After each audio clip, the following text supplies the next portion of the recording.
हरिः ॐ आनन्दम्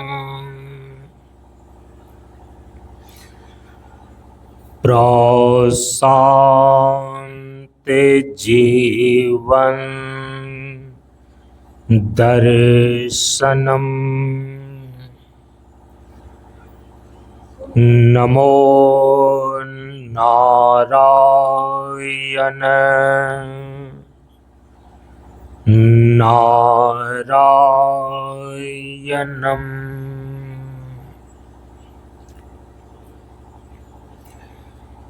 सनातन धर्म के वैदिक परंपरा के अंतर्गत गुरु और शिष्य के बीच एवं वक्ता और श्रोता के बीच ज्ञान का आदान प्रदान होने के लिए प्रयुक्त वैदिक शांति मंत्र का पहले उच्चारण कर लें। ओम सहनाववतु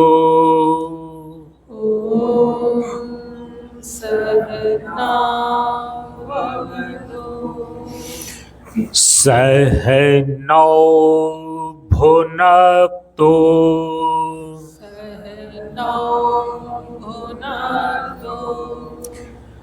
सह वीर्यं करवावहै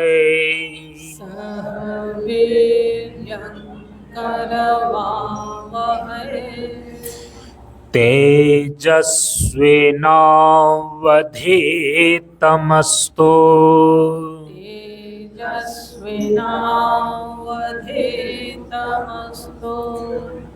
मा विद्विषावहै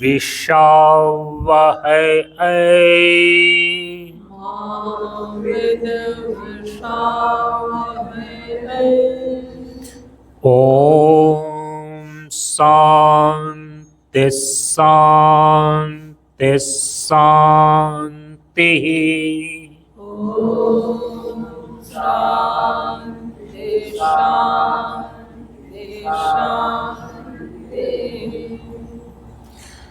असतो मा सद्गमय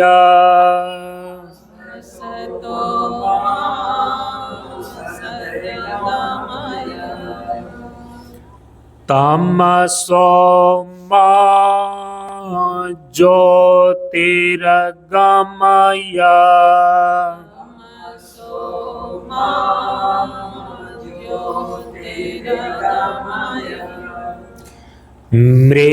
मृत्योर्मा अमृतमगमय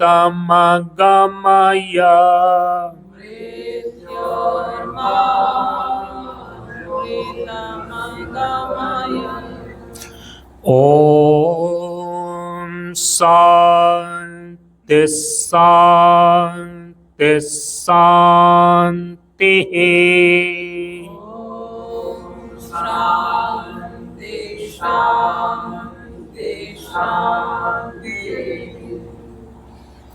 सभी लोग थोड़ी देर के लिए मौन एवं शांत रहें।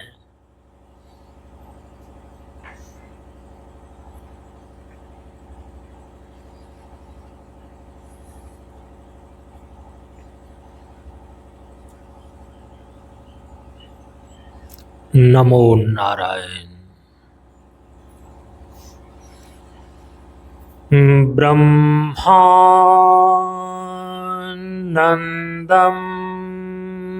परम सुखदं केवलं ज्ञानमूर्तिम्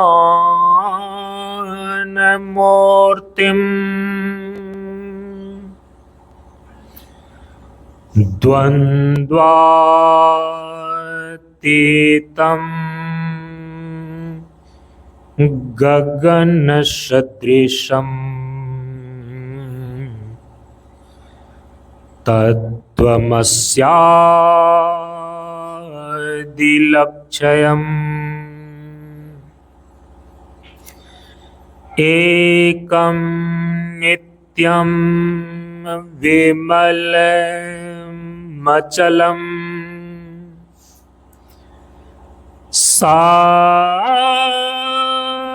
सर्वधि साक्षिभूतम्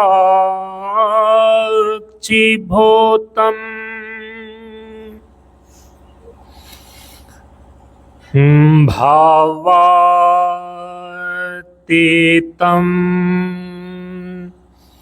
त्रिगुणरहितं सद्गुरुं तं नमामि।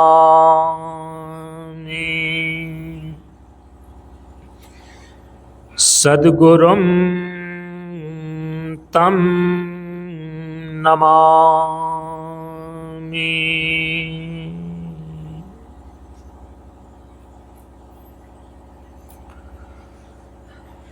श्री गुरु चरण स्पर्श अनुभूति ज्ञान मार्ग सत्संग के सानिध्य में उपस्थित श्रद्धालु सत्संग प्रेमियों, ज्ञान बढ़े गुणवान के संगत, ध्यान बढ़े तपस्वी संग किन्हाव, बुद्धि विवेक विचार बढ़े संत सन्यासी सुसज्जन तिन्हाव। इसलिए ज्ञानी बेधय ज्ञान से, व्याधा बेधय तीर, सद्गुरु बेधय शब्द से, भींगे सकल शरीर। प्रेमियों, हम सभी लोग बिहार प्रांत के ऐतिहासिक पावन भूमि नालंदा जिला के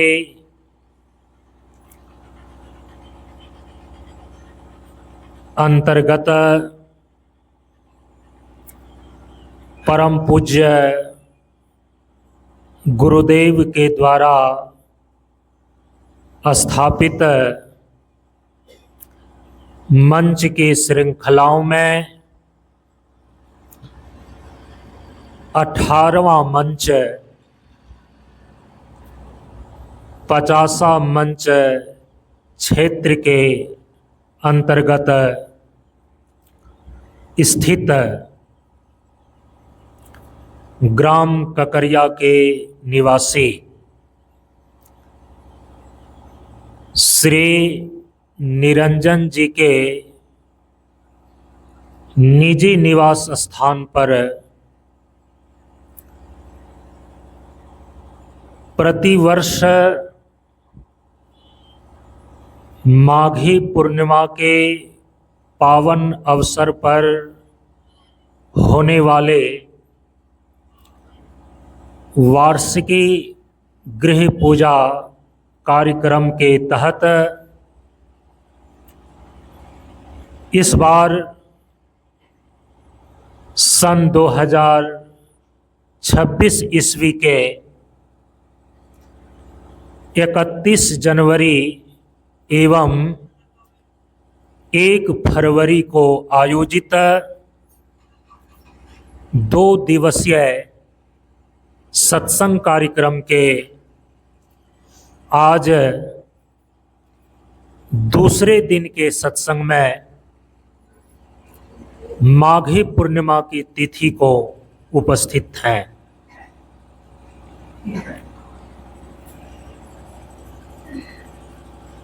यह माघी पूर्णिमा का पावन अवसर जो आज 1 फरवरी सन 2026 ईस्वी को हम सभी लोगों के लिए उपस्थित है,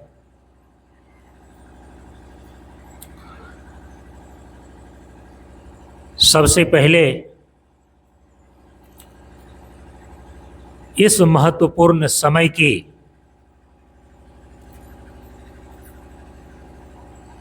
दो तीन महत्वपूर्ण दृष्टि से इस मंच की ओर से आप सभी लोगों को हार्दिक शुभकामनाएं ज्ञापित करते हैं।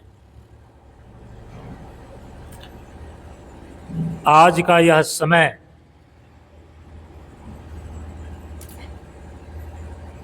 चार दृष्टिकोण से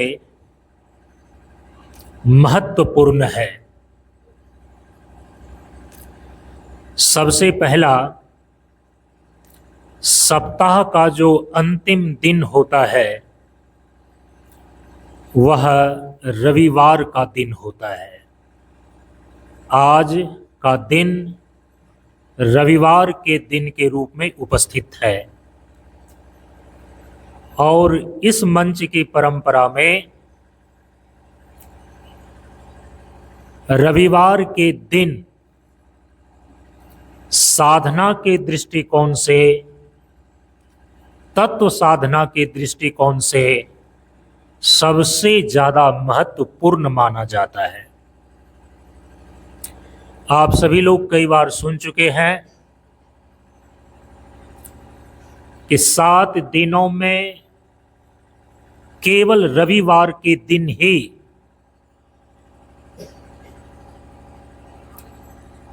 इस धरती पर सूर्य की सबसे अधिक ऊर्जा उतरती है। रविवार का अर्थ ही होता है रवि जोरवार बराबर रविवार। रवि माने सूर्य, वार माने प्रहार।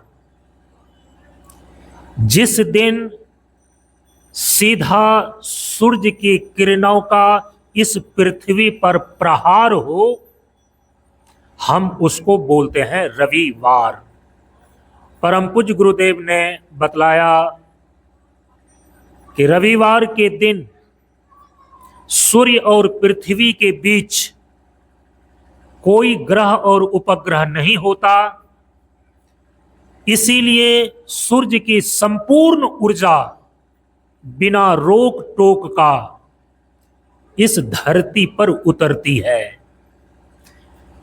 और जो रविवार के दिन को तत्व साधना के अभ्यास के द्वारा अपने जीवन में उपयोग करता है, उसके जीवन में जीवनी शक्ति बनी रहती है, वाइटल फोर्स बना रहता है, शरीर में शक्ति और ऊर्जा की कमी नहीं होती है। विश्व स्तर पर इसीलिए रविवार के दिन अवकाश रखा गया। लोग आज समझते हैं कि जो अवकाश का दिन है, जो अवकाश का छुट्टी का दिन होता है, वो मौज मस्ती करने के लिए मिलता है। कुटुंबदार या रिश्तेदार के यहाँ आने जाने के लिए, पार्टी और फंक्शन करने के लिए शायद अवकाश दिया जाता है, छुट्टी दी जाती है, ऐसा लोग समझते हैं। जबकि रविवार के दिन राष्ट्रीय स्तर पर, विश्व स्तर पर अवकाश घोषित करना सरकारी दफ्तर में, कार्यालय में, स्कूल में, कॉलेज में छुट्टी देना, उसका एक बड़ा उद्देश्य है।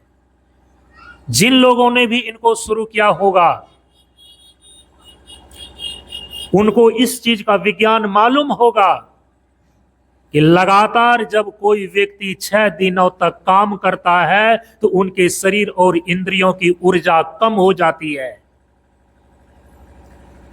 शरीर के अंदर उसी ऊर्जा को भरने के लिए, उसी ऊर्जा की आपूर्ति के लिए, उसी ऊर्जा की भरपाई करने के लिए 7 दिन में एक दिन, रविवार के दिन अवकाश रखा गया, छुट्टी रखा गया, क्योंकि रविवार के दिन ही सूर्य की पूरी ऊर्जा इस धरती पर उतरती है। रविवार के दिन अवकाश और छुट्टी इसीलिए रखा गया कि आप सूर्य का सेवन करके, अग्नि तत्व की साधना करके, जो 6 दिनों तक आपने कार्य करके शरीर की ऊर्जा को खो दिया है, आपकी शक्ति कमजोर पड़ गई है, आप तत्व की साधना करके, सूर्य के प्रकाश को ग्रहण करके, सूर्य का स्नान पान और ध्यान करके आप खोई हुई ऊर्जा को प्राप्त कर लें। इस विज्ञान से रविवार के दिन छुट्टी दिया गया था, अवकाश दिया गया था। बहुत कम लोग इस चीज को जानते हैं। परम पूज्य गुरुदेव ने इस मंच की परंपरा में हम सभी लोगों को रविवार के दिन जो अवकाश और छुट्टी दिया गया है, उनका ये रहस्य बतलाया है।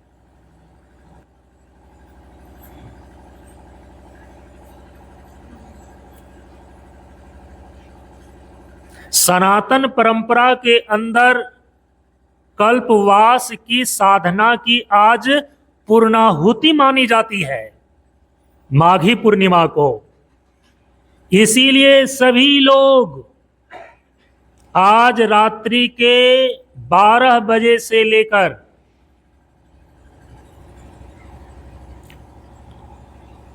जो रात बीती उसके 12 बजे से लेकर आज जो रात होगी इसके 12 बजे रात्रि तक 24 घंटे तक जिनको जिस समय मिल पाता है वो गंगा जी में जाकर के स्नान करते हैं, दान और दक्षिणा देते हैं। कल्पवास की साधना जो जल तत्व की प्रधानता से की जाती है, परम पूज्य गुरुदेव ने इसी कल्पवास के अवधि के भीतर, ध्यान दीजिए, कल्पवास की साधना जो सनातन धर्म की परंपरा में हमारे प्राचीन ऋषियों के द्वारा प्राचीन काल से ही किया जाता रहा है, वो परंपरा आज भी चलती चली आ रही है। तीर्थराज प्रयाग में आप जाकर के देखेंगे कि 1 महीने तक लोग कल्पवास की साधना गंगा नदी के किनारे निवास करके करते हैं। त्रिकाल संध्या 3 समय स्नान करना, और वो भी जाड़े के समय में, अपने हाथों से भोजन बना करके खाना या भिक्षाटन करके खाना, गंगा जी का ही जल ग्रहण करना, पीना और स्नान करना, कल्पवास साधना के बहुत सारे नियम हैं। परम पूज्य गुरुदेव ने उसी कल्पवास साधना को हम सभी लोगों के लिए इस मंच की परंपरा में विशेष साधना के अंतर्गत जारा साधना के रूप में निश्चित किया। ध्यान जा रहा है आपका? ये जारा साधना जो हम सभी साधक लोग इस मंच की परंपरा में करते हैं, परम पूज्य गुरुदेव ने जारा साधना का समय 1 जनवरी को निश्चित किया है, और प्रत्येक वर्ष में अंग्रेजी वर्ष का प्रारंभ जो 1 जनवरी को होता है, यह 1 जनवरी का समय सनातन परंपरा के अनुसार से जो कल्पवास की अवधि है, ठीक ढंग से यदि आप देखेंगे लगभग उसके मध्य में पड़ता है। अंग्रेजी महीने की तारीख और सनातन धर्म के पंचांग के अनुसार से जो तिथि चलती है उसमें थोड़ा सा समय आगे पीछे हो जाता है। तो आप देखेंगे कि अधिकांश वर्ष में 1 जनवरी का जो समय है ना, वो लगभग जो कल्पवास साधना का मध्य समय है उसी समय उपस्थित होता है। तो परम पूज्य गुरुदेव ने हम सभी लोगों को कल्पवास साधना का ही वैकल्पिक रूप इस मंच की परंपरा में 1 जनवरी को जारा साधना के रूप में निश्चित किया। और हम लोग उस दिन क्या करते हैं,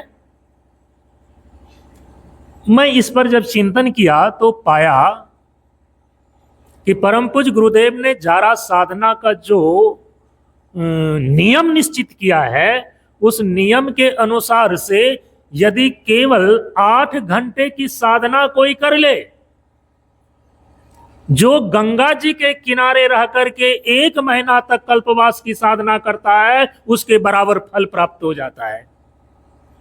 1 जनवरी के रात्रि 8 बजे से लेकर उस रात्रि के 4 बजे भोर तक, समझ रहे हैं, 8 घंटे का समय होता है। रात्रि के 8 बजे से लेकर भोर के 4 बजे तक 8 घंटे का समय जारा साधना के रूप में परम पूज्य गुरुदेव ने निश्चित किया है।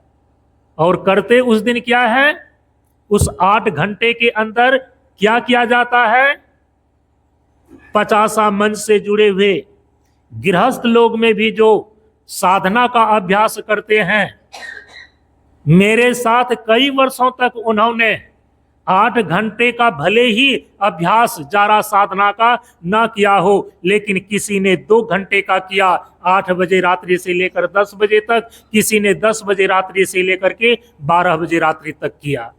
लेकिन हम ब्रह्मचारी लोग तो रात्रि के 8 बजे से लेकर भोर के 4 बजे तक खुले आकाश के नीचे, जो परम पूज्य गुरुदेव ने नियम बतलाया है वो पहले ध्यान में रख लीजिए।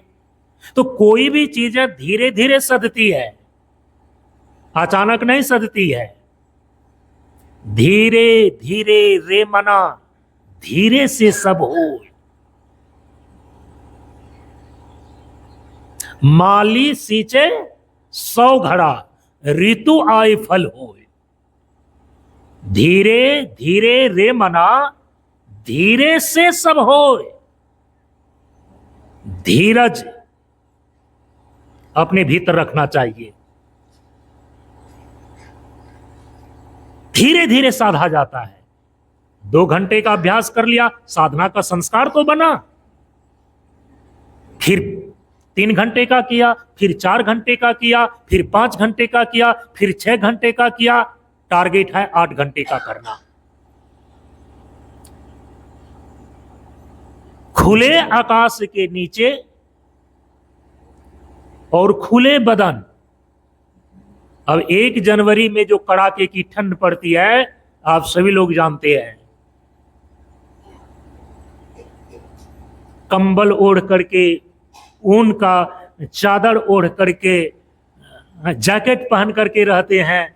और फिर भी यदि थोड़ी सी हवा कहीं से पास कर जाए, लगता है कि वो अंग ही वो ठिठुर करके जो है कि वो निष्प्राण हो गया। अब खुले बदन, खुले आकाश के नीचे 8 घंटे तक बैठना है आपको। भगवान सूर्य की धारणा करते हुए हम सभी लोग उस समय को व्यतीत करते हैं। परम पूज्य गुरुदेव ने बतलाया कि यदि आप ठीक ढंग से अपने जीवन को जीते हैं, जल का सही ढंग से आप प्रयोग करते हैं, सात्विक भोजन आप खाते हैं, जो गर्मी साधना बतलाई गई है गुरुदेव के द्वारा, गंगा दशहरा के दिन दिन के सुबह के 8 बजे से लेकर के अपराह्न के 3 बजे तक। विशेष साधना के अंदर जो गर्मी साधना है वह गंगा दशहरा के दिन जून में किया जाता है। यदि आपने उसका अभ्यास किया है तो आपके शरीर के अंदर इतनी क्षमता आ जाती है कि आप जारा साधना में उस कड़ाके की ठंड में खुले बदन 8 घंटे के समय को साधना के रूप में व्यतीत कर सकते हैं। नीचे खुले जमीन पर बैठ करके नहीं किया जाता है जारा साधना। परम पूज्य गुरुदेव ने कहा कि जूट की बोरी जो मोटी हो उसको बिछा करके उस पर बैठ करके तब करनी चाहिए। यदि 8 घंटे का कोई जारा साधना इस रूप में कर ले,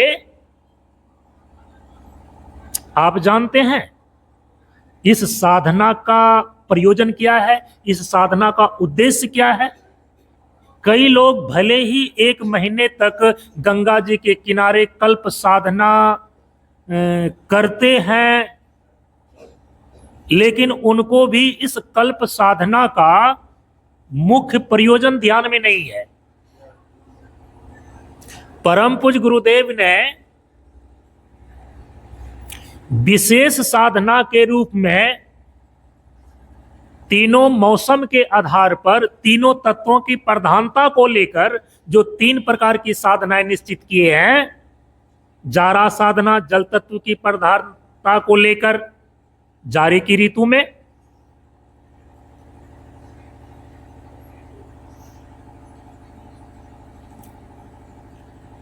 अग्नि तत्व की प्रधानता को लेकर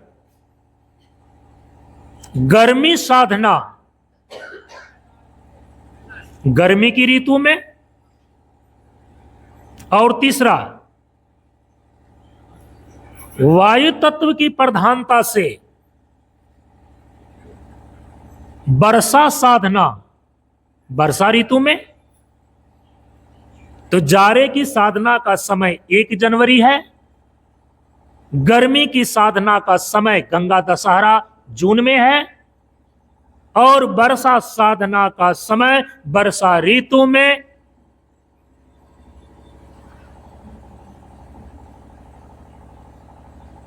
15 अगस्त को रखा गया है इस मंच की परंपरा में परम पूज्य गुरुदेव के द्वारा। ये 3 प्रकार की विशेष साधना है, जाड़ा, गर्मी और बरसात।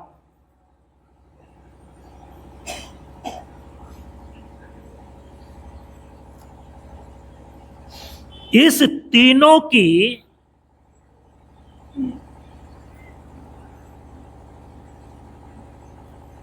उच्चतम बिंदु पर अपने शरीर को तपाना तप कहलाता है। परम पूज्य गुरुदेव ने कहा कि बच्चा जानते हो, जैसे एक कच्चा सोना खदान से निकला हुआ कच्चा सोना आग की भट्ठी में तप करके कुंदन बन जाता है, वो सोना चमकने वाला चमकदार बन जाता है। ठीक वैसे ही कोई साधक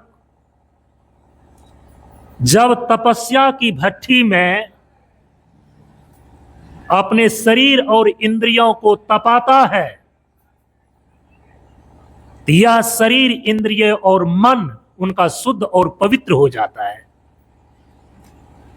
जितने भी प्रकार के शरीर में मल हैं, विकार हैं, वे सब के सब तप की अग्नि में जल करके भस्मीभूत हो जाता है और शरीर विचार की शुद्धता प्राप्त हो जाती है। तप का ये उद्देश्य है। लेकिन जब जाड़े की चरम बिंदु को, गर्मी के चरम बिंदु को और वर्षा के चरम बिंदु पर आप अपने इस शरीर को तपाते हैं, तीनों प्रकार की अग्नि में, उस अग्नि की भट्ठी में यदि आप अपने इस शरीर को तपाते हैं, झोंकते हैं, तो इस तपस्या करने से जो आपके शरीर के मल की शुद्धि होती है, इसका परिणाम क्या आता है?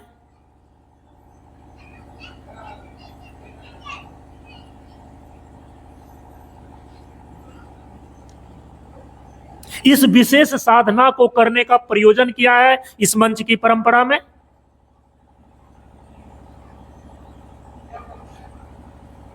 जो इस साधना को करेगा वही इस बात को समझ पाएगा।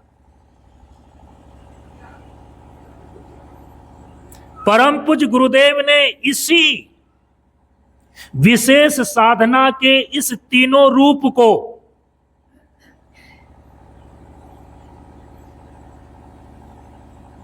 विशेष साधना के रूप में इस मंच की परंपरा के अंदर प्रतिष्ठित करने के उद्देश्य से तत्व गुण वंदना के अंदर सारी पंक्तियां जस की तस रहती हैं, लेकिन एक पंक्ति तीनों मौसम के अनुसार से बदल जाता है। आप सभी लोगों को मालूम है। और वो कौन पंक्ति है तत्व गुण वंदना की?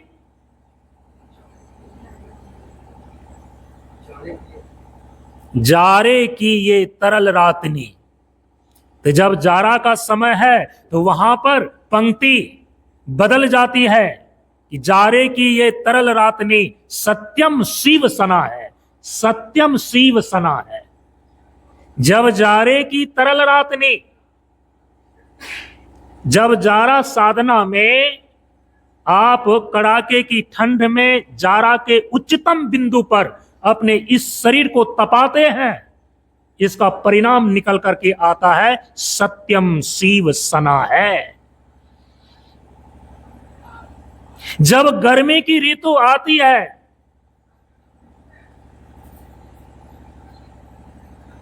प्रथम चैत्र से ही ये पंक्तियां बदल जाती है और वहां पर फिर तत्व गुणवंदना में गाते हैं कि गर्मी की ये उष्ण वाहिनी सत्यम शिव सना है। विशेष साधना के अंदर जो गर्मी साधना है, जिसको हम लोग गंगा दशहरा के दिन 8 बजे सुबह से लेकर के अपराह्न के 3 बजे तक करते हैं, उस जून महीने में गर्मी का जो तापमान होता है वो उच्चतम बिंदु पर होता है। जब गर्मी के उच्चतम बिंदु पर आप अपने इस शरीर की क्षमता को ले जाते हैं, आप अपने इस शरीर को तपाते हैं, उसका परिणाम आपके भीतर निकल करके क्या आता है? सत्यम शिव सना है। 15 अगस्त वर्षा ऋतु, वहां पर तत्व गुणवंदना की पंक्ति बदल जाती है और वहां पर फिर हम लोग गाते हैं कि वर्षा की ये सरस तारिणी सत्यम शिव सना है। जब मूसलाधार वर्षा हो रही हो, घनघोर वर्षा हो रही हो, 24 घंटे के भीतर 15 अगस्त के सुबह से लेकर के अगली सुबह तक का समय, जो 24 घंटे का समय है, वो वर्षा साधना के लिए परम पूज्य गुरुदेव ने निर्धारित किया है। जब वर्षा उच्चतम बिंदु पर हो, आंधी और तूफान उच्चतम बिंदु पर हो, और उस समय जब आप अपने इस शरीर को वर्षा के उस उच्चतम बिंदु पर तपाते हैं, उसका परिणाम निकल करके क्या आता है? सत्यम शिव सना है। क्या है ये सत्यम शिव? सना है माने क्या है? सना है, सना है माने वो आत्मसात होता है, वो अंगीकार होता है, वो अपने भीतर जो है ना पच जाता है। सना का मतलब होता है कि आपके अंदर वो सन्निहित हो जाता है, वो समा जाता है। तो सना है माने वो आत्मसात कर लिया जाता है। सत्यम शिव। क्या है सत्य? तो परम पूज्य गुरुदेव इसका उद्घाटन करते हैं आशीर्वचन के अंदर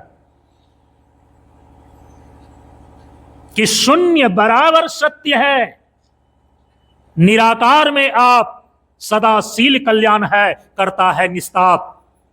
यदि परम पूज्य गुरुदेव के इन तत्व साधना के स्वरूप को आप ठीक ढंग से नहीं समझते हैं, बहुत सारे लोगों को अभी भ्रम है कि परम पूज्य गुरुदेव ने विशेष साधना के अंदर जो जाड़ा का साधना, गर्मी का साधना और वर्षा का साधना बतला करके गए हैं, यह तो केवल शारीरिक तपस्या है। अरे शारीरिक तपस्या है, लेकिन उसका परिणाम शरीर तक ही सीमित नहीं है। शायद उसका ध्यान नहीं गया होगा कि जब परम पूज्य गुरुदेव कहते हैं कि जाड़े की ये तरल रातनी, गर्मी की ये उष्ण वाहिनी, वर्षा की ये सरस तारनी, उसके आगे जो शब्द वो लिख रहे हैं उस पर उसका ध्यान नहीं गया है। वो बोलते हैं लेकिन उस शब्दों का अर्थ नहीं समझते हैं। सत्यम शिव सना है। क्या सत्यम शिव सना है? ये शारीरिक तपस्या का परिणाम है। क्या सत्य को उपलब्ध हो जाना, क्या शिवत्व को उपलब्ध हो जाना, यह शारीरिक व्यायाम है क्या? नहीं ना। क्या केवल बौद्धिक खेल है क्या? क्या बौद्धिक विचार केवल है क्या? सत्य का साक्षात्कार हो जाना, शिवत्व में स्थित हो जाना, क्या ये केवल स्टेट ऑफ माइंड है क्या? नहीं ना। अरे अपने स्वरूप में अवस्थिति का नाम है, जो सत्य तत्व है उस सत्य तत्व में अवस्थिति का नाम है। और वो सत्य तत्व न स्थूल शरीर, न सूक्ष्म शरीर और न कारण शरीर, इन तीनों शरीर के अंदर वो परम सत्य नहीं आता। तीनों शरीर की सीमा से परे सत्य है। जो तीनों शरीर के परे है, जो परम सत्य है, जिसको परम प्रभु बोलते हैं, जिसको परमात्मा बोलते हैं, जिसको परब्रह्म बोलते हैं, केवल यही परम सत्य है। भगवान श्री कृष्ण ने इसीलिए कहा अर्जुन से कि आत्मा एव सत्य सनातनस्य। भगवान आदि शंकराचार्य अपने तत्वबोध नामक ग्रंथ में लिखते हैं, आत्मा एव सत्यम तदन्यत सर्वम मिथ्येति। आपके शरीर में केवल और केवल आत्म तत्व ही सत्य है। इस आत्मा को छोड़ करके शरीर के जितने भी अंग प्रत्यंग हैं, ये मरण धर्मा होने के कारण से ये सारे के सारे एक दिन नष्ट होने वाले हैं। आपका स्थूल शरीर का अंग प्रत्यंग तो सामान्य मृत्यु से ही नष्ट हो जाता है, लेकिन आपके शरीर का जो सूक्ष्म हिस्सा है, तो वो सूक्ष्म शरीर सामान्य मृत्यु से नष्ट नहीं होती है, लेकिन वे सूक्ष्म शरीर भी नष्ट होते हैं। सूक्ष्म शरीर की भी मृत्यु हो जाती है। कब? सूक्ष्म शरीर जिन चीजों से बना है, जब उस चीज का प्रलय होता है, जब वो चीजें नष्ट हो जाती है, तो सूक्ष्म शरीर भी नष्ट हो जाता है। सूक्ष्म शरीर जो आपका मन है, आपकी बुद्धि है, आपका चित्त है, आपका अहंकार है, सूक्ष्म शरीर के मुख्य हिस्से हैं। ये मन, बुद्धि, चित्त, अहंकार सामान्य मृत्यु से नहीं मरता, ये बना ही रहता है, जीव के साथ जाता है। लेकिन ये सूक्ष्म शरीर, मन, बुद्धि, चित्त, अहंकार भी नष्ट हो जाता है। कब? जब पूरे प्रकृति और सृष्टि का प्रलय होता है। प्रकृति के सूक्ष्म तत्वों से आपका मन, आपका बुद्धि, आपका चित्त और आपका अहंकार बना हुआ है। जब पृथ्वी, जल, अग्नि, वायु और आकाश, इनके सूक्ष्म रूप से आपके शरीर के भीतर सूक्ष्म चीजें बनी हुई है जिसको सूक्ष्म शरीर बोलते हैं। प्रकृति के सूक्ष्म पंच महाभूतों से आपके भीतर सूक्ष्म शरीर का निर्माण हुआ है। ज्ञान मार्ग का सिद्धांत कहता है कि इस जीवन और जगत की सृष्टि हुई है, एक दिन इसका प्रलय भी होना निश्चित है। पृथ्वी, जल, अग्नि, वायु और आकाश, इनके सूक्ष्म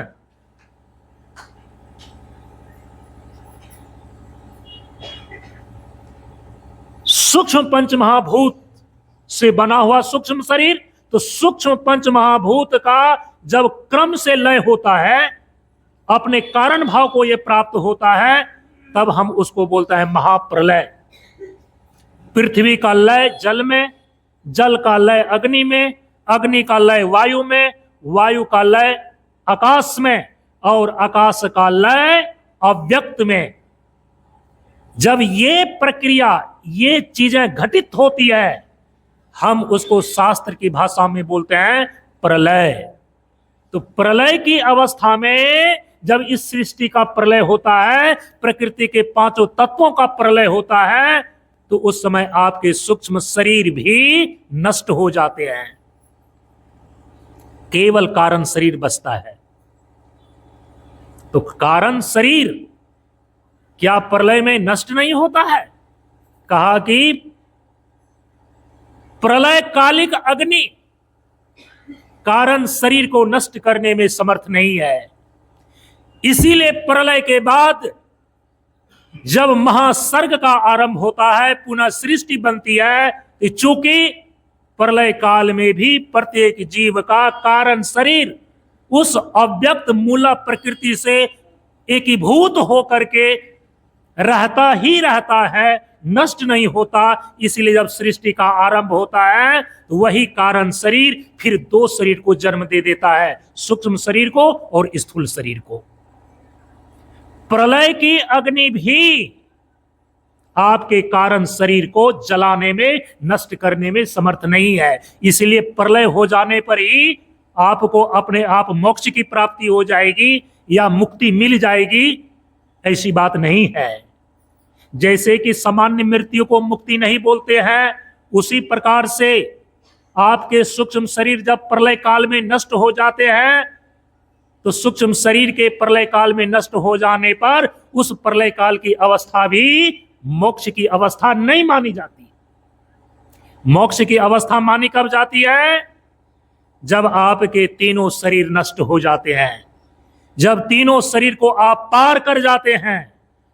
तो प्रलय काल में जब कारण शरीर भी नष्ट नहीं होता है, तो इस कारण शरीर का नाश होता कैसे है, ये कारण का निवारण कैसे होता है? उसी कारण का निवारण करने के लिए हमारे सभी तत्वदर्शी महापुरुषों ने एक ही उपाय बतलाया, उसको गांठ बांध करके अपने अंदर रख लीजिए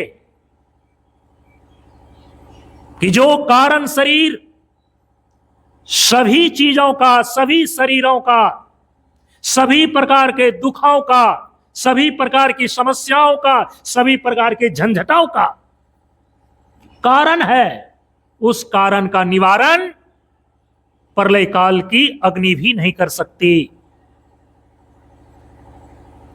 उस कारण का निवारण केवल एक ही उपाय से होता है, और उस उपाय का नाम है तत्व ज्ञान। हमारे सभी तत्वदर्शी महर्षियों ने एक स्वर से इस बात की घोषणा करी कि रीते ज्ञानात न मुक्ति, ज्ञानात एव तु कैवल्यम। बिना तत्व ज्ञान की मुक्ति नहीं होती है, और केवल तत्व ज्ञान से ही कैवल्य की सिद्धि होती है। रीते ज्ञानात न मुक्ति, ज्ञानात एव तु कैवल्यम। इसीलिए इसी सिद्धांत को स्थापित करने के लिए और आपको अपने स्मरण में बनाए रखने के लिए परम पूज्य गुरुदेव ने प्रार्थना में सबसे पहली पंक्ति में इसी बातों को निरूपित किया कि परम प्रभु स्वज्ञान जी का जीवन होवे ज्ञान। ये जो परम प्रभु है ना, ये परम प्रभु प्रकृति के कण कण में व्याप्त होता हुआ प्रकृति के तीनों गुणों के पार है। समझ रहे हैं इस चीज को? आपके तीनों शरीर में व्याप्त होता हुआ तीनों शरीर से अतीत है। इसीलिए गोस्वामी जी ने कहा कि प्रकृति पार प्रभु सबके उर्वासी। भगवान श्री कृष्ण ने कहा कि ईश्वरा सर्वभूतानाम हृत देशे तिष्ठति अर्जुन।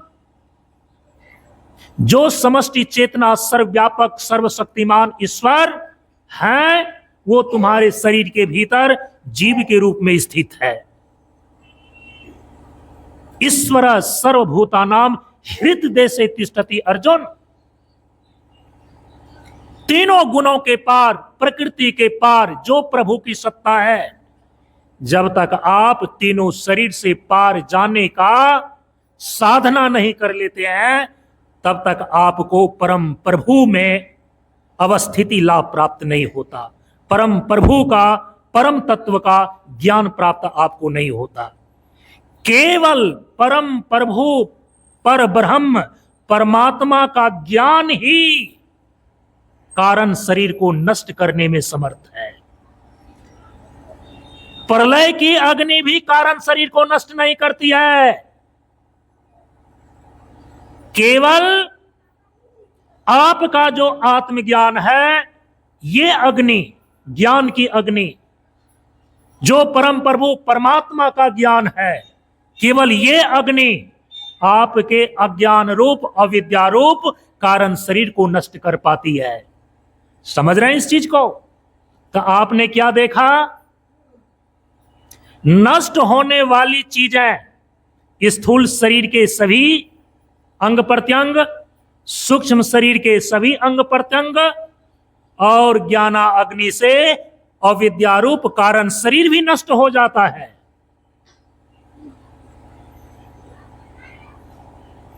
तो इसको तो सत्य नहीं बोल सकते हैं। जो किसी न किसी प्रकार से कभी न कभी नष्ट हो जाए, जिसका नाश होना शक्य है, जिसका नाश होना संभव है, हम उसको सत्य नहीं बोल सकते, परम सत्य नहीं बोल सकते। इसीलिए स्थूल शरीर सत्य नहीं है, सूक्ष्म शरीर सत्य नहीं है, आपका कारण शरीर भी सत्य नहीं है। इस तीनों शरीर से परे जो आपका परमार्थ स्वरूप है, केवल वही सत्य है। जो आपका परमार्थ स्वरूप है उसी को ब्रह्म और आत्मा बोलते हैं। इसलिए भगवान श्री कृष्ण ने कहा कि आत्मा एवं सत्य सनातनश्च।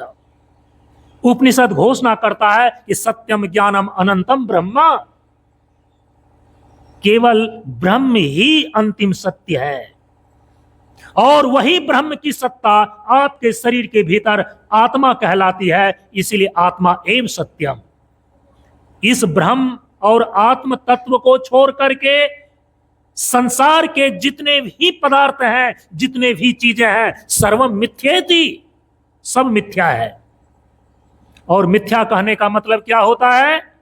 जो देखने में सत्य जैसा प्रतीत होवे लेकिन वास्तव में वो सत्य न हो, तब हम उसको बोलते हैं मिथ्या। मिथ्या एक पारिभाषिक शब्द है। आत्मा एव सत्यम, एकम ब्रह्म नित्यम, तदन्यत सर्वम मिथ्येति, तद व्यतिरिक्तम सर्वम अनित्यम। ब्रह्म और आत्मा को छोड़ करके सब कुछ मिथ्या है, सब कुछ अनित्य है। आपका स्थूल शरीर भी, सूक्ष्म शरीर भी, कारण शरीर भी, और ये संसार में जो कुछ भी आप देख रहे हैं सब मिथ्या और अनित्य है। सत्य केवल आत्मा और ब्रह्म है, यही आपका स्वरूप है। इसके ज्ञान को बोलते हैं स्वज्ञान। तो परम प्रभु स्वज्ञान जी का जीवन हो वही ज्ञान। आपका पारमार्थिक स्वरूप, इस जीव का वास्तविक स्वरूप परम प्रभु पर ब्रह्म परमात्मा है, इसका ज्ञान हमें हो जाए इस जीवन में, इसका बोध हो जाए इस जीवन में। यही प्रार्थना की पहली पंक्ति का अर्थ है। ये जो परम तत्व ब्रह्म और आत्मा है, इसका साक्षात्कार कैसे होगा, इसकी उपलब्धि कैसे होगी, इसमें हम समाहित कैसे होंगे? भगवान श्री कृष्ण ने तो कहा कि प्रशांतस्य परमात्मा समाहिता। परम पूज्य गुरुदेव कहते हैं सत्यम शिव सना है। यह जो सत्य तत्व है, यह जो शिव तत्व है, इसको आत्मसात आप कैसे कर पाएंगे? वो स्वरूप का ज्ञान कैसे होगा? ब्रह्मात्म तत्व का साक्षात्कार कैसे होगा? परम पूज्य गुरुदेव आशीर्वचन में उसी का कंडीशन, उसी का शर्त बतला रहे हैं कि शून्य बराबर सत्य है निराकार में आप। जो आपका परमार्थ स्वरूप निराकार, निर्विकार, निराधार और निर्विचार है, उसके यथार्थ स्वरूप की अनुभूति, उसका बोध, उसका ज्ञान तो शून्य की भूमि पर होती है। शून्य की भूमि। इसीलिए जो लोग पुराने हैं, बहुत दिन पहले से मंच से जुड़े हुए हैं, जहां अभी तत्व गुण वंदना में सत्यम शिव सना है ऐसा शब्द बोलते हैं, तत्व गुण वंदना में पहले वहां पर शब्द क्या था? सीधे ध्यान में है, सत्यम शिव सना है। इसकी जगह पर था सत्यम शून्य रमा है। तत्व गुण वंदना की यदि प्राचीन प्रति, पहले की छपी हुई प्रति, पर्ची आपके पास हो तो उसमें जाकर के देखना। परम पूज्य गुरुदेव ने हम सभी लोगों को सन 1994 ईस्वी में जो तत्व गुण वंदना लिखाए थे, उस समय यही पंक्ति उस समय थी कि जारे की ये तरल रात ने सत्यम शून्य रमा है। शून्य की भूमि पर ही आप अपने सत्य स्वरूप का ज्ञान प्राप्त कर सकते हैं, आप अपने सत्य स्वरूप आत्मा का बोध कर सकते हैं। और वो शून्य जो है क्या? कहा कि आपके भीतर एक ऐसी अवस्था आती है, चेतना की एक ऐसी अवस्था आती है, आपके मन बुद्धि चित्त अहंकार की एक ऐसी अवस्था आती है जहां की किसी प्रकार का कोई विचार नहीं रहता, विचार शून्य हो जाता है। जहां किसी प्रकार की कोई इच्छाएं नहीं रहती, आप इच्छा रहित हो जाते हैं। जहां किसी प्रकार की कोई कल्पनाएं नहीं चलती, आप निर्विकल्प हो जाते हैं। विचार रहित होना निर्विचार, इच्छा रहित होना और कल्पना रहित होना, हम इसको बोलते हैं शून्य। आप साधना का जो यह विशेष 3 रूप परम पूज्य गुरुदेव ने निश्चित किया है, जारा साधना, गर्मी साधना और वर्षा साधना। जब जारा उच्चतम बिंदु पर हो, गर्मी जब उच्चतम बिंदु पर हो, हाई टेम्परेचर, लोएस्ट टेम्परेचर जारा साधना में, हाईएस्ट टेम्परेचर गर्मी साधना में, और आर्द्र हवा का चलना वर्षा साधना में। तीनों के उच्चतम बिंदु पर जब आप अपने इसी शरीर को गलाते हैं, उच्चतम बिंदु पर जब आप इन शरीर को तपाते हैं, तो आप 8 घंटे की जारा साधना जैसे गुरुदेव ने बतलाया है, आप करके पहले देख लेना। जो परम पूज्य गुरुदेव ने गर्मी साधना 1 गंगा दशहरा जो जून में पड़ता है, जिस दिन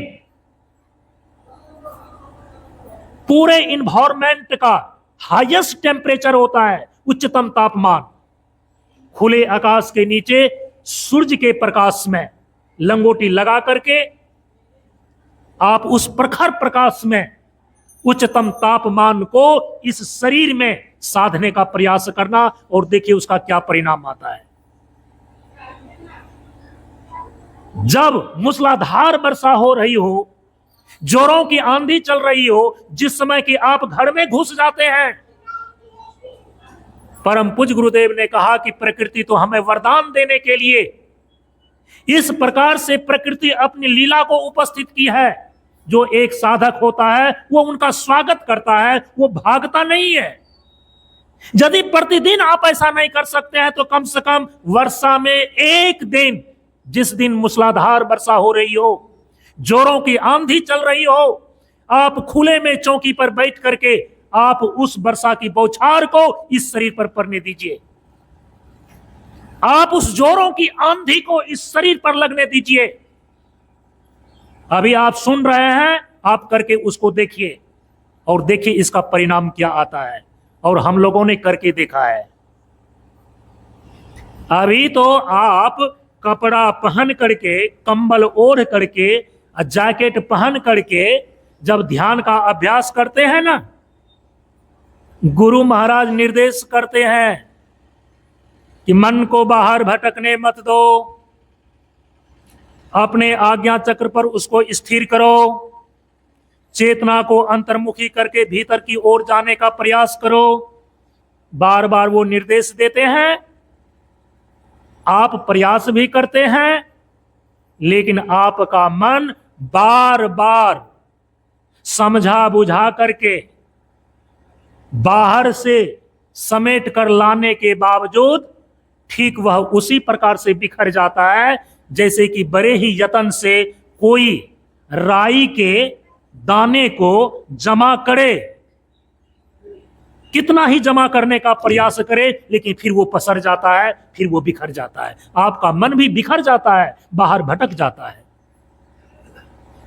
आप एक बंद कमरे के अंदर सुख सुविधा में दड़ी पर बैठकर, फोम के गद्दे पर बैठकर ध्यान का अभ्यास कर रहे हैं, इसलिए निर्विचार नहीं हो रहे हैं। इसीलिए आपके अंदर विचार की शून्यता नहीं आ रही है, इसीलिए आपके अंदर इच्छा रहित की अवस्था नहीं आ रही है, आप निर्विकल्प नहीं हो पा रहे हैं। जिस दिन जारे की साधना में आप 8 घंटे तक आप उस जारे की उच्चतम बिंदु पर इस शरीर को तपाएंगे ना, उस समय आप देखना, उस रात्रि में आप ये साक्षात अनुभव करेंगे। यदि मन को आप कहीं ले जाना भी चाहेंगे ना, ये मन कहीं जाता नहीं है। आप अपनी बुद्धि के द्वारा कुछ सोचना भी चाहेंगे ना, कुछ सोचा नहीं जाता है। जैसे कि चंचल और बहने वाला पानी कड़ाके की ठंड में जम करके बर्फ बन जाता है, ठीक उसी प्रकार से जब आप जारे की उच्चतम बिंदु पर खुले आकाश के नीचे खुले बदन इस शरीर को कड़ाके की ठंड में तपाते हैं, तो आपके भीतर जो मन बुद्धि चित्त अहंकार चंचल है वह जम करके स्थिर हो जाता है। आप करके देखिए।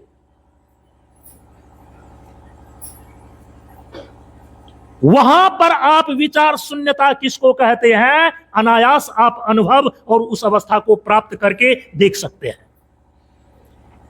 जिस समय गर्मी की उच्चतम स्थिति है, आप अपने शरीर को सूर्य के सीधे प्रकाश में रख करके गर्मी साधना करें और देखिए उस समय आपका मन कहां जाता है, देखिए उस समय आपका विचार कहां जाता है, देखिए उस समय आपकी कल्पनाएं कहां उड़ान लेती है।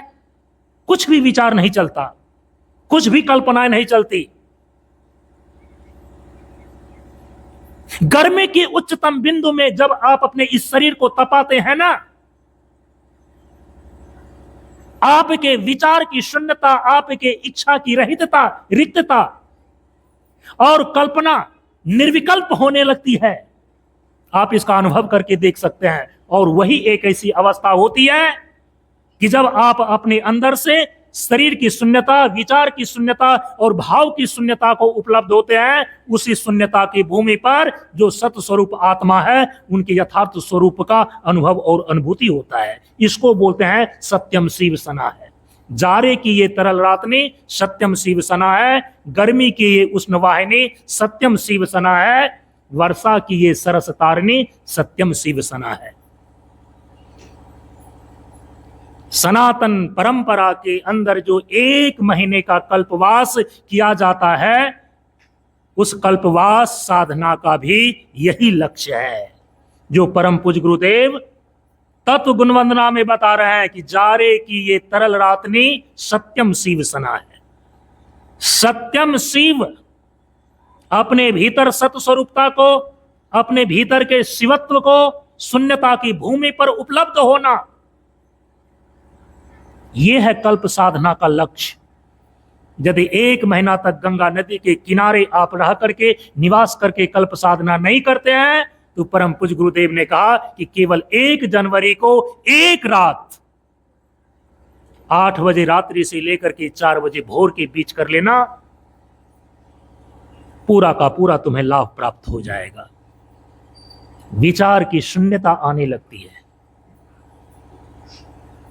और उसी शून्यता की भूमि पर सत्यम शिव सना है, जो आपका सत्स्वरूप है, जो आपका शिवत्व है, जो आपका ब्रह्मात्म तत्व है, जो परम प्रभु परब्रह्म परमात्मा है, उसके यथार्थ स्वरूप की अनुभव और अनुभूति अपने भीतर होने लगती है। ये माघी पूर्णिमा का दिन आज जो उपस्थित है, ये साधनात्मक दृष्टिकोण से ये महत्वपूर्ण है। आज कल्पवास साधना की पूर्णाहुति की तिथि है, ये माघी पूर्णिमा। लोग तो केवल जाकर के गंगा में स्नान करके लौट आए होंगे, और आप सौभाग्यशाली हैं कि आज ज्ञान की गंगा में आप स्नान कर रहे हैं और आप समझ पा रहे हैं कि आखिर जल का जो पवित्रतम स्वरूप गंगा जी है, उसमें स्नान करने का तात्पर्य क्या है। एक ही तात्पर्य है कि जल की शीतलता, वातावरण की आर्द्रता और स्वभाव की कोमलता ही जीवनी शक्ति है। इस जीवनी शक्ति को प्राप्त करना। और समाचार सुन करके हमें दुख हुआ। आज सोशल मीडिया का युग है, सभी चीजें सबके मोबाइल में उपलब्ध है। हमारे निकटवर्ती क्षेत्र गंगा के किनारे 6 लोग डूब करके मर गए हैं। हम भगवान से प्रार्थना करते हैं कि उनकी आत्मा को शांति मिले। यदि वो सही ढंग से इस प्रकार से ज्ञान मार्ग सत्संग के सानिध्य में इन सारे तथ्यों को वो श्रवण करता, तो सावधानी पूर्वक स्नान भी करता और कल्प साधना का जो उद्देश्य है वो अपनी तपस्या के द्वारा पूरा भी करता, जिस तपस्या को पूरा करने के मार्ग पर आप सभी लोग लगे हुए हैं। नहीं तो आप सभी लोग भी केवल उस गंगा जी में डुबकी मारने के लिए, स्नान करने के लिए आज माघी पूर्णिमा के दिन वहां जा सकते थे। यहां सत्संग में आप बैठे हुए नहीं रहते। दूसरे दृष्टिकोण से आज का दिन ये महत्वपूर्ण। तीसरा, बहुत कम लोगों को मालूम है, आज हमारे संत की परंपरा में एक बहुत बड़े संत हुए, जिनका नाम है संत रविदास जी महाराज। आज इसी माघी पूर्णिमा के दिन संत रविदास जी का सभी लोग जयंती मना रहे हैं। जो उस परंपरा से जुड़े हुए लोग होंगे, वे संत परंपरा में जो एक अपना महत्वपूर्ण स्थान बना करके रखने वाले संत रविदास जी महाराज हैं, श्रद्धापूर्वक सभी लोग आज उनकी जयंती मना रहे हैं।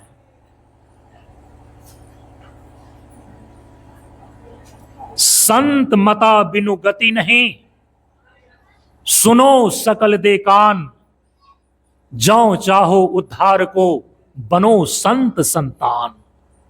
तो संत परंपरा की कड़ी में आज एक महान विभूति संत रविदास जी की जयंती मनाई जा रही है, और हम इस मंच की ओर से संत परंपराओं की उस महानतम विभूति संत रविदास जी महाराज के श्री चरणों में अपना अभिनंदन अर्पित करते हैं।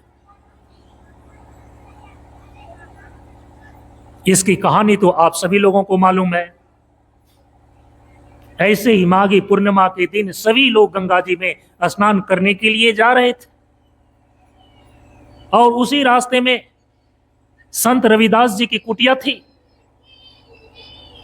राजा अपना रथ पर सवार होकर के सुबह सुबह ही इसी माघी पूर्णिमा के दिन स्नान करने के लिए जब वो गए, तो स्नान करने में जो ही वो डुबकी लगाते हैं तो राजा के हाथ में एक कंगन हाथ लग गया। और वो कंगन जो कि गंगा जी में डुबकी लगाते समय अंदर हाथ लगा, उनको एक कंगन हाथ में आ गया। तो राजा देखता है कि वो कंगन ऐसा अद्भुत है, अद्वितीय और अनूठा है कि हमारे राज खजाने में जितने भी रत्न स्वर्ण और चांदी है, इसके सामने सब फीका है। राजा को भीतर से खुशी हुई कि गंगा मैया की कृपा से मुझे ये अद्भुत कंगन हाथ लग गया। स्नान करने के पश्चात जो औपचारिक रूप से दान दक्षिणा देना था, राजा साहब ने दिया और अपने रथ पर सवार होकर के जब वापस महल को आए तो उस अद्भुत कंगन को अपनी रानी के हाथों में पहना दिया। रानी खुश हो गई।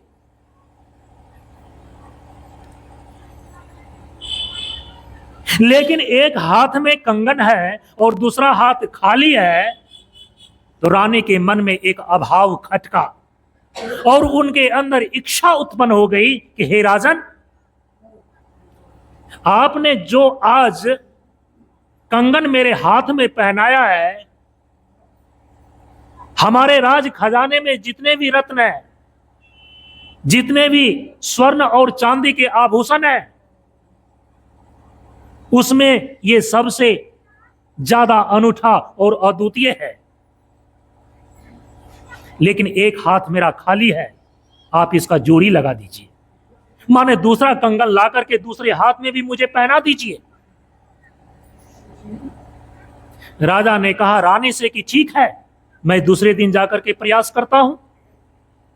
राजा उसी प्रकार से अपनी श्रद्धा को लेकर के गंगा जी में गए, कई बार डुबकी लगाया, लेकिन दूसरा कंगन उसे नहीं मिला। जब दूसरा कंगन नहीं मिला, वो निराश हो गए, चूंकि एक हाथ में जैसा कंगन है, रानी के दूसरे हाथ में भी वैसा ही कंगन होना चाहिए। और राजा को पता है कि पूरे राज्य में कोई भी ऐसे आभूषण की दुकान नहीं है, हमारे राज खजाने में कोई भी ऐसा रत्न नहीं है कि जो पहले कंगन की जोड़ी लगाई जा सके। निराश होकर के लौट रहे थे। और जानते हैं, जब आप संसार से हार जाते हैं, थक जाते हैं, तो एक ही आपका सहारा और एक ही शरण होता है, और वो होता है संत का शरण। उसी रास्ते में संत रविदास जी कुटिया बना करके अपना तप करते थे, और उनका काम था जूता टांकने का। अपनी जीविका के लिए वो जूता बनाने का काम करते थे। तो पहले चमड़े के जूते, अभी तो रबड़ के जूते बनते हैं, आज भी चमड़े के जूते बनते हैं, लेकिन उसमें शुद्ध चमड़ा का जूता लोग सबसे ज्यादा प्रयोग करता था, जिसके कारण से उसके आंख की रोशनी भी ठीक रहती थी। जो आज रबर के जूते पहनते हैं, प्लास्टिक के जूते पहनते हैं, उससे तो आंख की रोशनी खींच ली जाती है। संत रविदास जी जो जूता टांकने का काम कर रहे थे, थक हार करके राजा जब उनके पास जाते हैं, तो राजा को उदास देख करके संत रविदास जी ने पूछा कि राजन, आपकी उदासी का कारण क्या है। राजा ने सारी घटना बता दी कि मैं स्नान करने के लिए गया, एक अद्भुत कंगन मिला, मैंने रानी के हाथों में पहना दिया। अब रानी जिद कर रही है कि दूसरा हाथ खाली है, दूसरे हाथ में भी मुझे ऐसा ही कंगन लाकर के पहना दीजिए। मैंने खूब प्रयास किया महाराज, मैंने कई डुबकियां लगाया, लेकिन वो कंगन दूसरा मुझे नहीं मिला। गंगा को पुकारा, श्रद्धा को अर्पित किया, मन्नतें मैंने मांगी, कि यदि ये कंगन दूसरा मिल जाता है, मैं इतना दान दूंगा, इतना दक्षिणा दूंगा, लेकिन सारे उपाय मेरे व्यर्थ चले गए। अब मैं रानी को क्या जवाब दूंगा? मैं तो उनको भरोसा दे करके आया था कि दूसरा कंगन भी ला करके मैं तुम्हारे दूसरे हाथ में पहनाऊंगा, इसलिए मैं उदास हूं।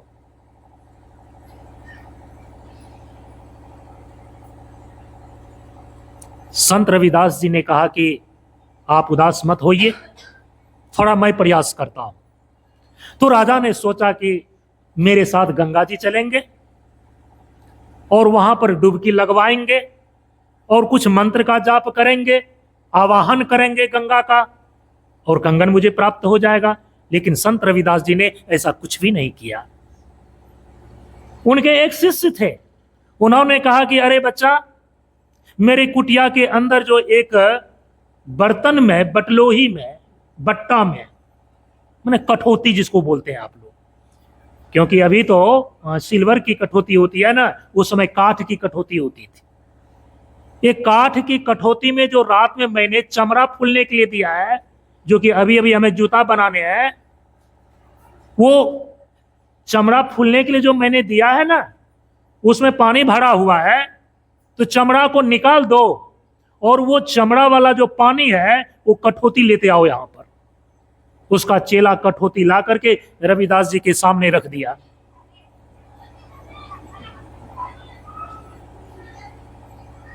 और उस कठौती में जो रात भर चमड़ा भींगा हुआ पानी रखा हुआ था, उस पानी के अंदर हाथ डाल करके 3 बार घुमाया, और संत रविदास जी ने जैसे ही हाथ निकाला, ठीक वैसा ही दूसरा कंगन, जो राजा ने गंगा जी के अंदर पहला कंगन प्राप्त किया था, उसी का जोड़ीदार ये दूसरा कंगन रविदास जी के हाथ में है।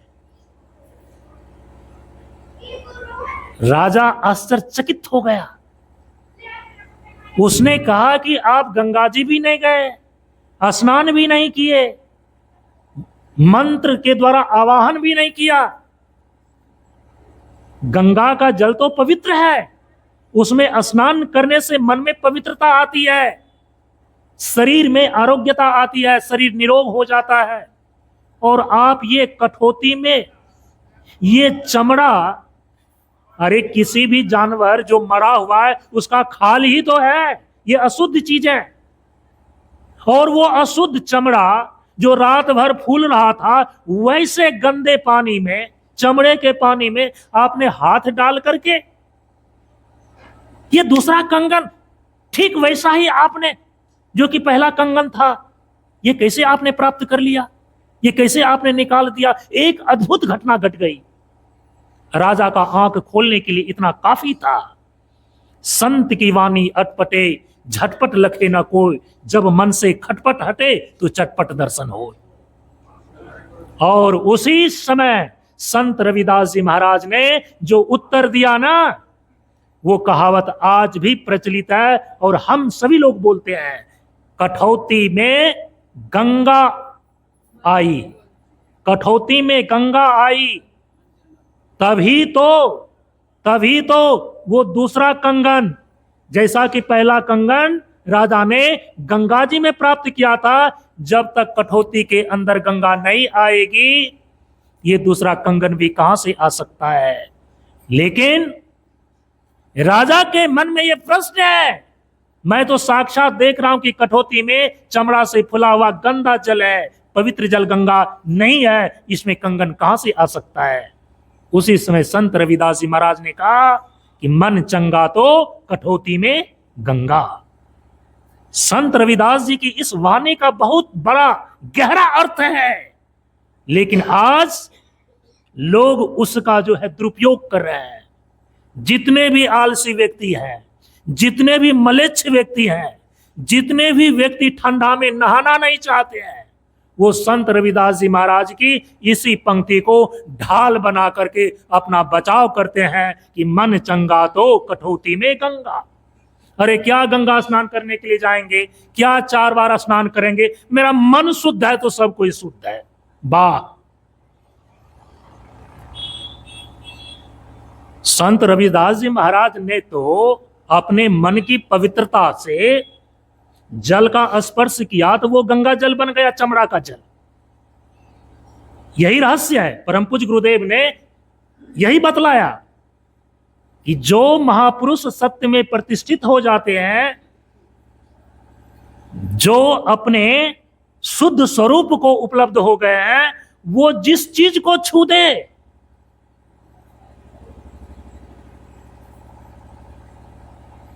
लोग तो गाना में गाते हैं, जिसको तू छू दे वो हीरा बन जाए, ऐसा ही गाते हैं। जिसको तू छू दे वो हीरा बन जाए। लेकिन जो संत महापुरुष होते हैं, वो जिसको छू दे वो तो अमृत बन जाता है। इसीलिए तो हम उनके चरणामृत लेते हैं। क्या है मतलब चरणामृत माने? मतलब जिस किसी का भी पैर धो करके पी जाएंगे तो चरणामृत हो जाएगा क्या? वो अमृत बन जाएगा क्या? नहीं ना। संत महापुरुषों के चरण को ही चरणामृत क्यों कहा जाता है? जब उनको धो करके रखा जाता है।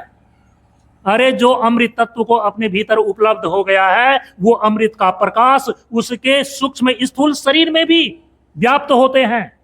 एक एक शरीर का परमाणु उनका शुद्ध हो जाता है। इसीलिए उनके चरणामृत लिए जाते हैं। संत रविदास जी महाराज तो अपने शुद्ध स्वरूप को, अमृत स्वरूप को, अपने सत्य स्वरूप को उपलब्ध हो गए थे। उन्होंने चमड़ा के पानी का भी स्पर्श किया तो वो गंगा जी का पानी बन गया। और ये सारे लोग जो आलसी हैं, परमादी हैं, मलेच्छ हैं, जो नहाना भी नहीं चाहता है, संत रविदास जी महाराज की इस पंक्ति को ढाल बनाते हैं कि मन चंगा तो कठौती में गंगा। तो उनके सामने भी कठौती में थोड़ा पानी रख दीजिए और कहिए कि भाई संत रविदास जी महाराज ने तो छू करके गंगा जी का अवतरण कर दिया कठौती में ही, और कंगन वहां से वो कठौती से ही बाहर निकाल लिए थे।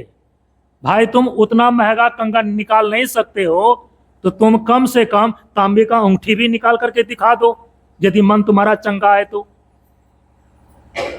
ये सब तो कुछ होगा नहीं। लेकिन यदि आपका मन चंगा हो जाए, मन पवित्र हो जाए, और मन की पवित्रता, परम पूज्य गुरुदेव ने कहा है कि मन की पवित्रता का मापदंड क्या है। आपका मन पवित्र है तो उच्चतम पवित्रता का मापदंड क्या है?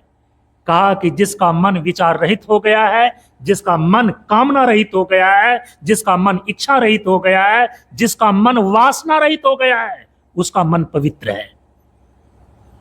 आपका मन वासना से भरा हुआ है, आपका मन कामना से भरा हुआ है, आपका मन जो है कई प्रकार के इच्छाओं से भरा हुआ है। हाँ ठीक है, आप अपने मन में किसी दूसरे की बुराई भले ही न सोचते हो, लेकिन कामनाएं तो है ना, इच्छाएं तो है ना। तो मन की पवित्रता की पराकाष्ठा है जब मन आपका इच्छा रहित हो जाए, जब मन आपका कामना रहित हो जाए, जब मन आपका निर्विकार हो जाए। ऐसी स्थिति में कहा जाता है मन चंगा। यदि मन आपका चंगा है तो निश्चित रूप से आपका पूरा का पूरा शरीर ही तीर्थ है। कठौती में गंगा तो ये छोटी बात है। परम पूज्य गुरुदेव तो कहते हैं कि अरे यदि कि तुम्हारा मन जो है ना, ये इच्छा वासना रहित हो जाए, तुम यदि भीतर से अपने निर्विकारता को उपलब्ध हो जाओ तो तुम्हारा पूरा शरीर ही तीर्थ बन जाता है। ये शरीर जहां जहां जाता है, संत के चरण जहां जहां जाते हैं, वो पवित्र हो जाता है। इसीलिए तो जो जानकार लोग होते हैं, संत महापुरुषों के चरण को अपने घर में पधरवाते हैं, क्योंकि परम पूज्य गुरुदेव ने कहा है कि जा घर में प्रभु भक्ति है, संत बने मेहमान, ता घर ब्रह्म डेरा दिया, जीते जी भगवान। आप समझ रहे हैं इस चीज को? मन चंगा तो कठौती में गंगा का अर्थ यही है। इसी माघी पूर्णिमा के दिन संत रविदास जी महाराज ने अपने निर्विकारता की स्थिति में स्थित होकर के अपने कठौती में रखे हुए चमड़े के पानी को भी गंगा जल बना दिया था। और वहां से जो दूसरा अद्भुत कंगन राजा को मिला, रानी के दूसरे हाथ में पहनाया गया। और जब राजा ने ये सारी कहानियां कह करके सुनाया, तो दूसरे दिन जाकर के ही राजा और रानी दोनों ही संत रविदास जी महाराज के शिष्य बन गए। आज भी उनका इतिहास में वर्णन है। ऐसे हैं हमारे संत परंपरा के अंदर एक महान विभूति संत रविदास जी महाराज, उनकी जयंती है आज। इस दृष्टिकोण से भी आज का दिन बड़े ही महत्वपूर्ण है। एक और चौथी दृष्टिकोण से जो आज का दिन महत्वपूर्ण है, बहुत कम लोग जानते हैं। हम सभी लोग परमात्मा की जो अचिंत्य शक्ति है, हम उसको आदि शक्ति भगवती बोलते हैं। तो जो आदि शक्ति भगवती है, जगदम्बा है, उसी का एक स्वरूप है राज राजेश्वरी ललिता देवी। तो अभी इसमें मैं, चूंकि समय हो रहा है, नहीं जाऊंगा, कभी बताऊंगा आपको। श्री राज राजेश्वरी ललिता जयंती भी आज ही है।